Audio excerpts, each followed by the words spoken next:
binalidate po namin yung pong aming records ng aming po mga ahente at mga employees. Siya po ay hindi po opisyal na empleyado ng NBI.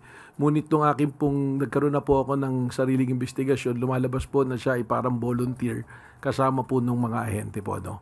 Doon po sa katanungan kung alaw humawak ng baril, yun po kasi yung nakita na naglalakad, pinahawak. Pero yung actual naman po na pangyayari, wala naman po siyang access po dun sa baril na hawak-hawak po niya.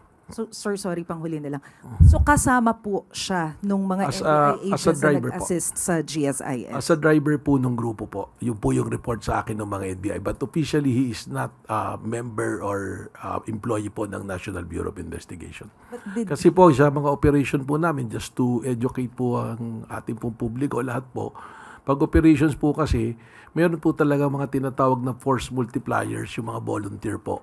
Para po kasi sa kakulangan po ng tao, tsaka meron po din kami tinatawag na mga alpha or assets, yan po na rin yung mga ginagamit namin to solicit intelligence report po para sa aming mga operations po.